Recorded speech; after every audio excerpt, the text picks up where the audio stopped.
by musician Darren Hayes. Darren, the question I've been asking everybody to start these off the last week has been kind of uncomfortable, but it feels necessary. Which is, are you okay? Are you safe? You healthy? Yeah, thanks for asking that question. It's a strange one. I mean, yes, and we probably all feel the same thing in that it feels like we're trivializing because on a global scale, everything that's happening is so terrible. But there is a personal grief that I think we're all experiencing. Um, and the answer to that question is I'm completely healthy. I'm fine. Mentally, I don't honestly don't know how I am, but I'm here. And I appreciate you asking the question. And I would say the same for you. How you doing? I'm okay. It's been a really weird adjustment. I'm a very social person, and Hmm. much of my work is normally out in the public. Interacting with folks. So I'm having to learn to work from home and have how to try to interact with people and get people involved and to care about things from the other end of a computer Yeah. screen. It's unique, but Yes. it is like you said. I mean, it is a collective thing that the whole world truly is going through. It is interesting. There has been, and I actually see this a lot, but there is this almost like weird kind of point of view that I see online, especially directed at artists about the art that will be created in this time period. The works that people will do, and Mm. that that to me, at the very least, it seems so. It almost seems asinine. It's just like, oh, please entertain me because I'm scared. But I mean, are you working on anything right now?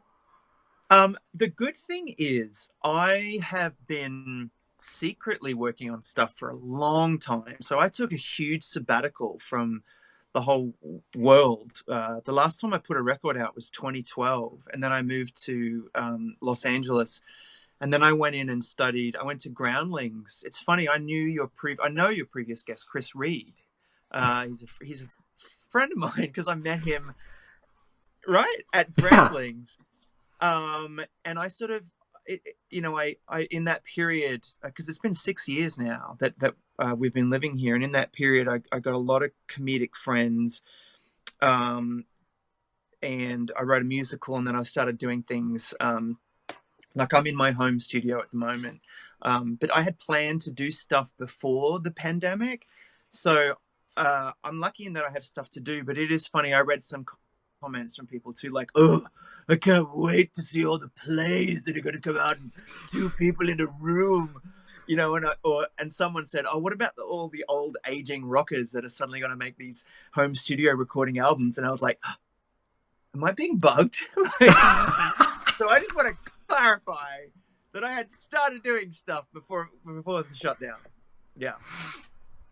Um, I actually had wanted to ask you about the musical. How did that come to be? I mean, how did that come to fruition? Because that seems like Uh, a bit of a departure from your past work. yeah, big time. Well, what's the shortest way I can tell you? So I'm 47 now, and I was 23 when my whole dreams came true, and I got signed to a record deal, and I was in that band Savage Garden. And I'm one of those blessed and cursed youngins that all my dreams came true when I was very, very young. And it took me probably 10 years into the career of being like a pop performer before I realized that I had sort of stopped dreaming. I had stopped, when I was 13 or 14, that was my dream. I focused so carefully on that, and that all happened and it all came true. But I was really lucky that I got to work with really early on a guy called Willie Williams, who is the U2 guy. So if you've ever seen a U2 show, he's their visual stage director, and he's a genius. And for some reason, he took me under his wing, and he would do these tiny shows with me. Once the band split up, I went from playing like arenas to playing like 3,000 seat theaters, which is still amazing. But talk about like a fall of audience. Like it's like that scene in Spinal Tap where I was like, no, no, no, no, no. I wouldn't say that my audience has shrunk. I'd just say it's become more selective. Um, but Willie Williams stuck with me. So he'd go off and do these ginormous stadium tours with the biggest band in the world, and then he and I would do these crazy little shows, and my music started to get crazy, and he really said to me, I just feel like you're funnier and more interesting. Like the things you do in between songs is something you should explore. So that idea was in my head. And in between records, I had always done stuff. Like one year I went to UC, a university in San Francisco, and I studied screenwriting for a while. One year, I'm going to admit it, very embarrassingly, I studied hip hop dance. Wasn't great. Uh, I can do a side slide though, so that's pretty cool. And I feel like, and then and going to Groundlings was another one of those things where I'd hit a roadblock creatively, and I feel like I'm such a strange artist in that I know that I've been associated with really commercial things, but my instincts are never ever to be commercial. I'm just a songwriter and I sing, and some of the things that I did were really successful, and some of them were really not successful at all, like getting me dropped from a label, like not successful. But I've always just followed whatever the artistic, bent was. And I was a pain in the butt with everyone in my life. They were just like, "Oh my God, who are you?" And I was saying to everybody, "Oh, I've given up. I'm going to open up a comic store." And I remember my therapist, because I'm in LA, said to me, he said to me, "Do you really think you could be mortal?" And I was like, "What do you mean by that?" He's like, like for 20 years, you've been like a sort of a pop star. And what now you think you're just going to be like, "Would you like a receipt with that?" And I was like, "Yeah, yeah. I can totally do this." And then I realized I didn't know anything about comics or stores or retail. And my husband, Richard, just said to me, "Please just go and do something, like go to an improv class or something." And he had been a theater director. That was his background, was theater. So I did. And that's where I met, it's been 6 years now, but that's where I met all my friends in LA. Chris Reed's one of them, but I met a guy called Johnny Mankey, who I'm now the godfather of his 3-year-old daughter. And in that 3 years, he made a baby. We made a musical. And it was just this wonderful way for me to get back to music, where I thought that I was just, I was being very dramatic, like, "Oh, I'm leaving the industry." And then all of a sudden I found myself back making music, because this comedian, funny friend was an amazing piano player. And he just said to me, "Had you ever thought of making a musical?" And I said, "This is so weird, but I wrote a screenplay when I was in, US, whatever it's called, in San Francisco. And maybe we can explore that." Wow, that's a long answer, but that's kind of how I ended up there. No, I mean that's perfect, because it is the journey, and that's what I want to hear, and it's what I hope anyone listening or watching wants to hear as well. Um, I do find it like incredibly interesting the way that like sometimes just taking a radically different approach to the same type of work like that can reignite creativity and productivity and everything else associated with it. When it comes solely to just songwriting, was that always kind of a part of your process? Were you always looking at things from different angles? Yeah, but it was a very liberating process for me, because I had always co-written, and often I would just be the melodist. I wasn't a player per se. And so in my band, Daniel would play some chords, I would just sing a melody, then I'd go off and write some lyrics. And it was very much a democracy, but I did one thing, he did another thing.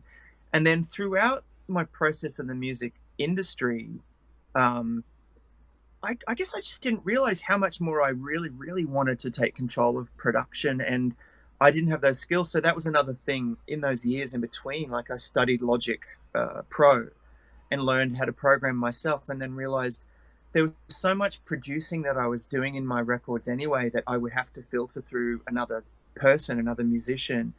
And I think that was part of maybe the thrill of getting back to it, because it even started before the musical. Like I was doing podcasts, because once again, I'm in LA. And I would do all the jingles and things for the podcast. And then I had one podcast that I ended up deleting because it was just filthy, but we had a lot of episodes and it was hilarious, but probably career ending. Uh, but the musical production on that just became, it just kept ramping up and ramping up, and I think I needed it for my self-esteem. I think I don't want to compare myself to maybe what women face in terms of misogyny in the music business, but as like an openly gay man, the minute that I came out, there was definitely a different view of me at my record label. It was very much, it went from like some of the top executives uh, would like try to kiss me on the cheek, which I'm fine. If any men want to give me a kiss on the cheek, great. Maybe not this week because of the virus, So but it's a in health and general, it safety was, issue. yeah. But it was just weird how the view of me changed, and it was almost like I experienced a sort of a weird gay, an almost not devaluing, but a disempowerment maybe of that. And I think maybe in the beginning, I think my desire to kind of do things on my own came from a chip on my shoulder of, artists want to prove what it is that they bring to something. And sometimes we find out with disastrous results that it wasn't a lot. But for me, I think I just really felt like I needed to find out if I'm just in a room with a guitar or a piano or even just a voice note, like can I write songs just on my own? And that was kind of that process has been, that made me fall in love with it again. I think that was another rambling answer. That's the point of the show. It's right in the title.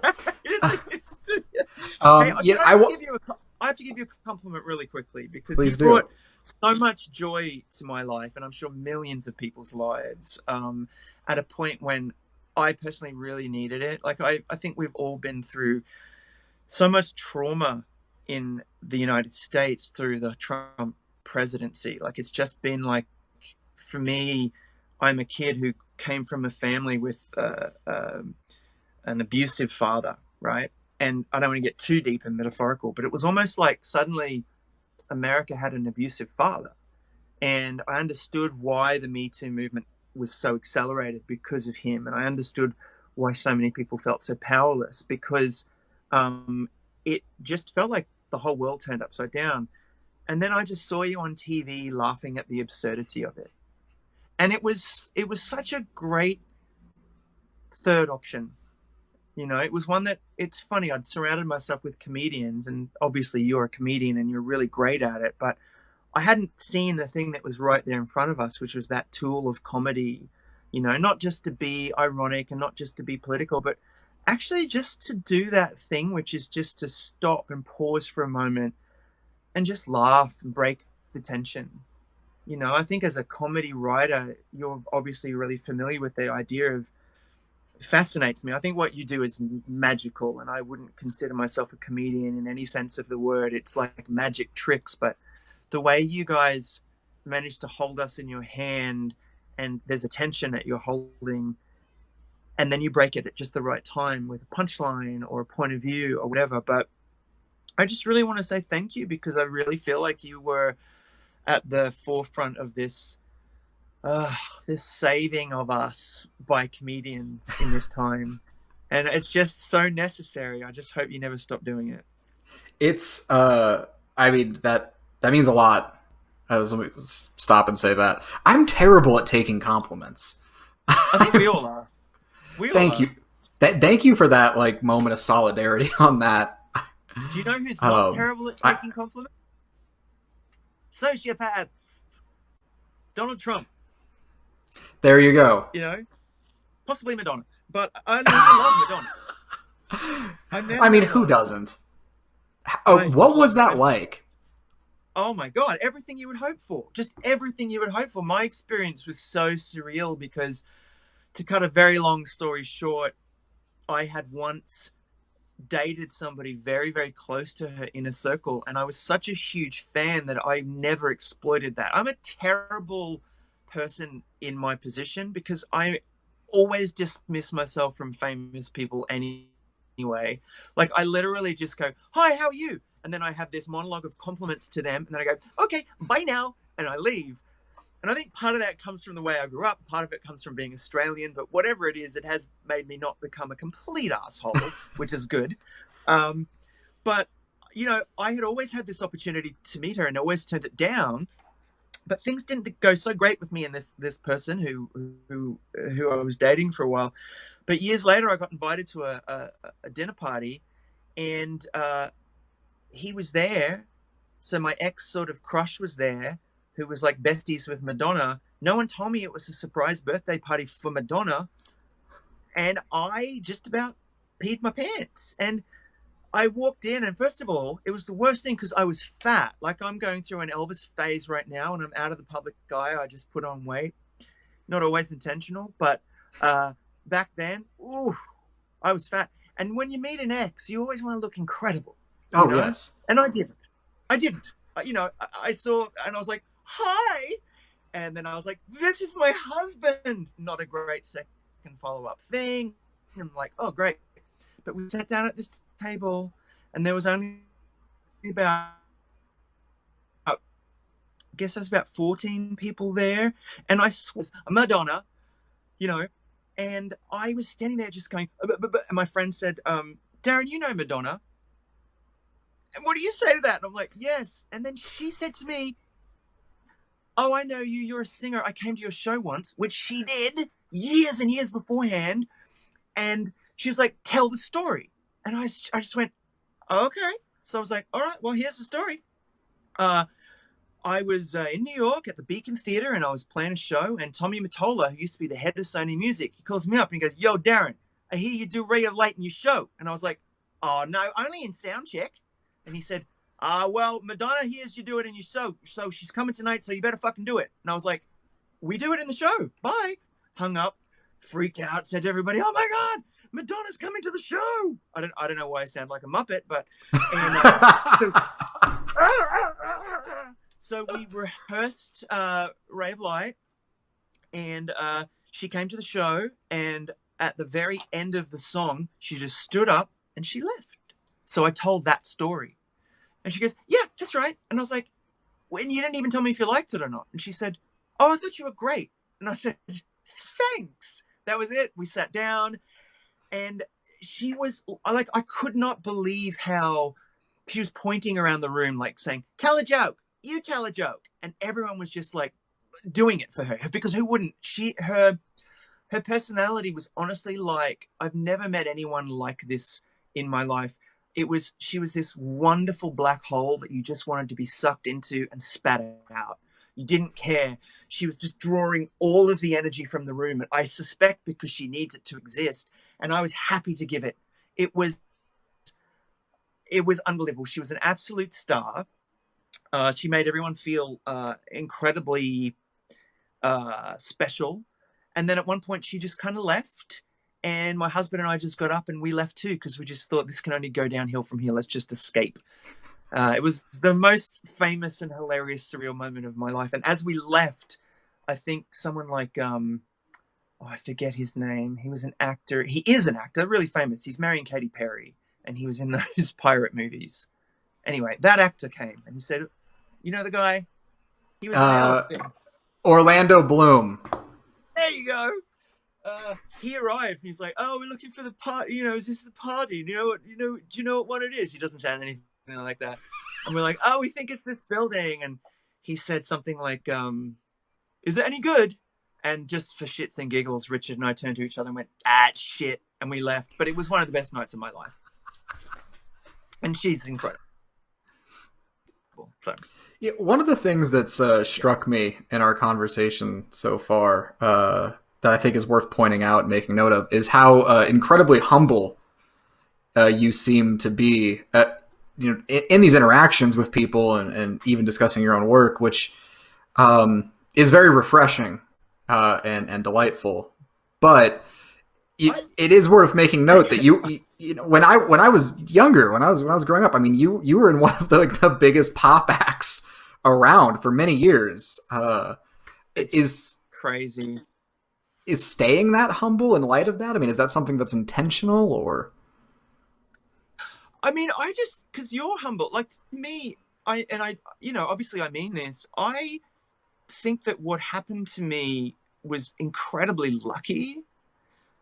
And I think you know this as well.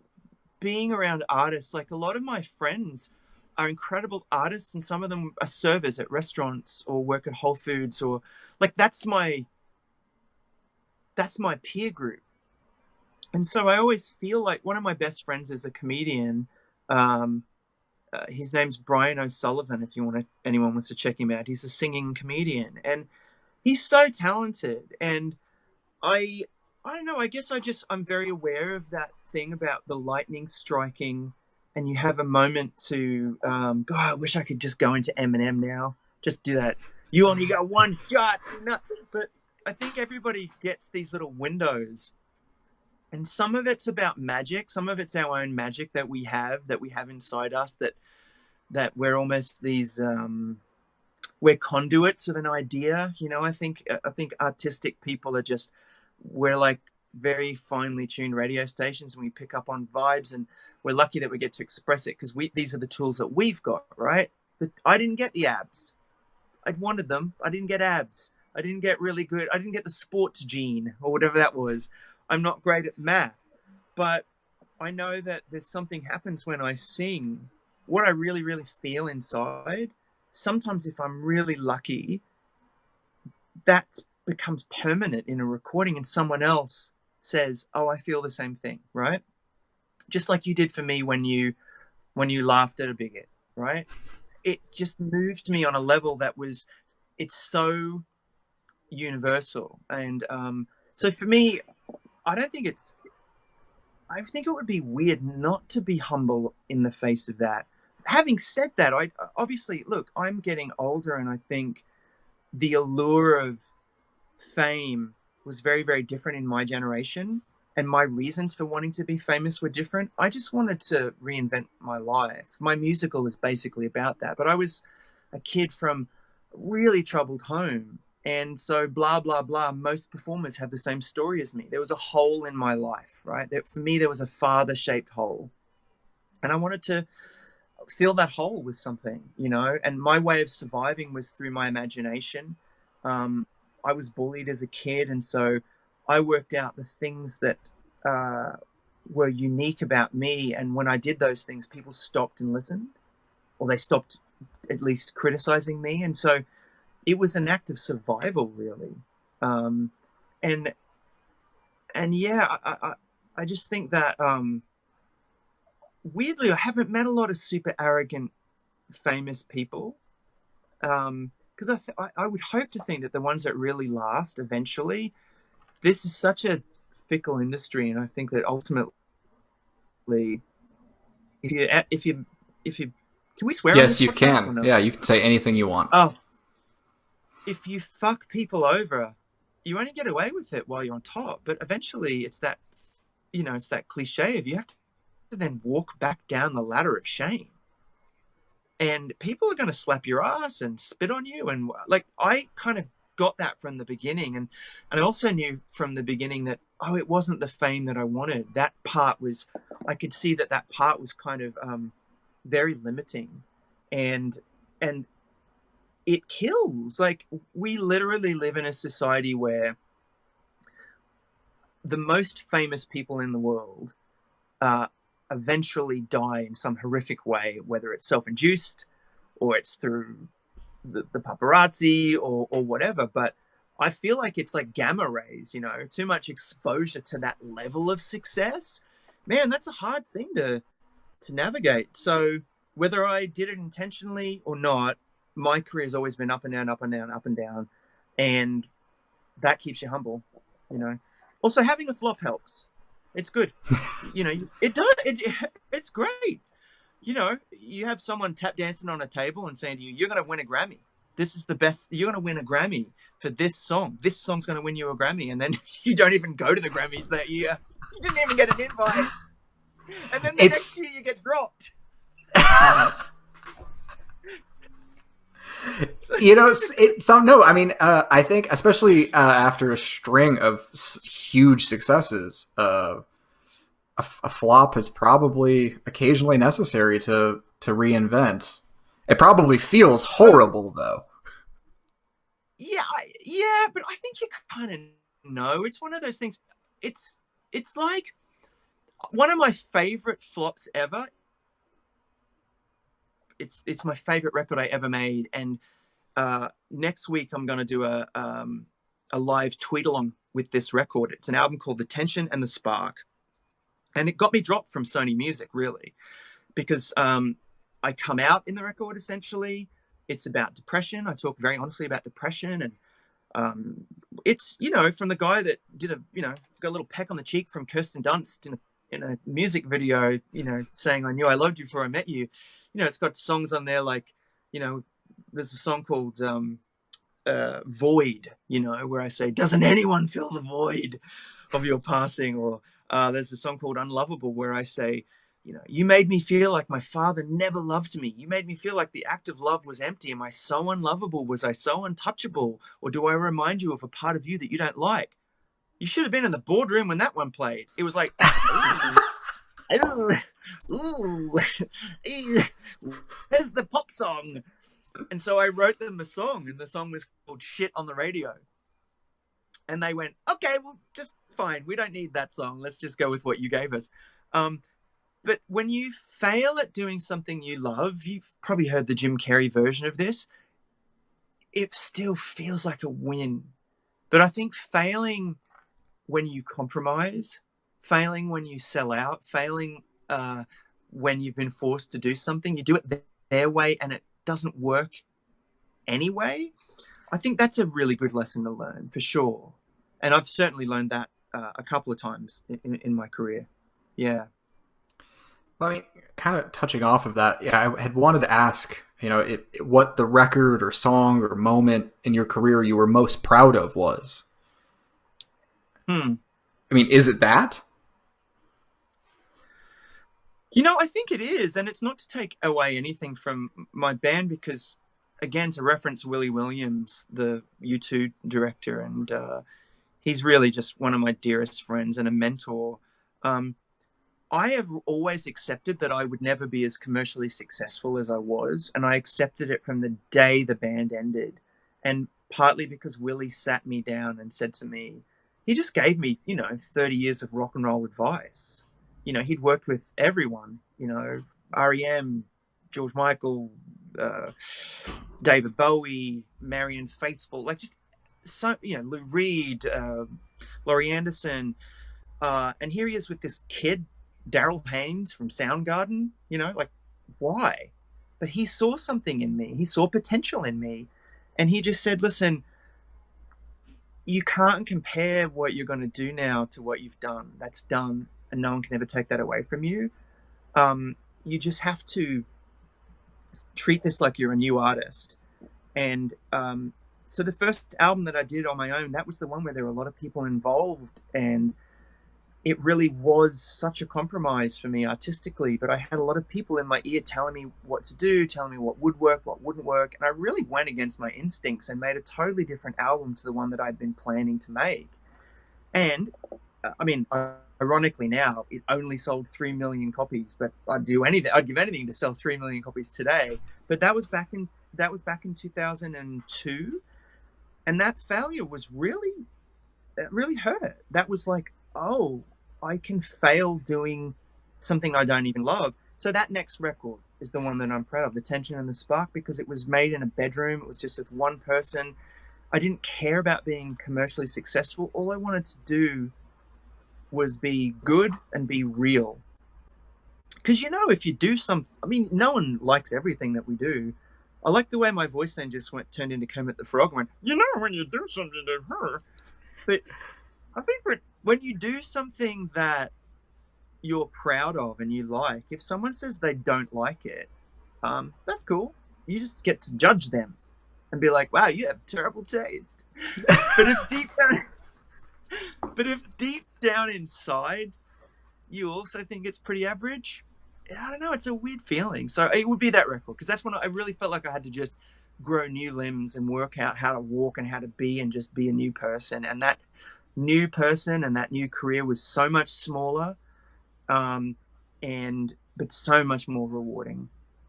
Yeah. I love answers like that. I love when I get to ask a question like that and someone's response is not what you would expect.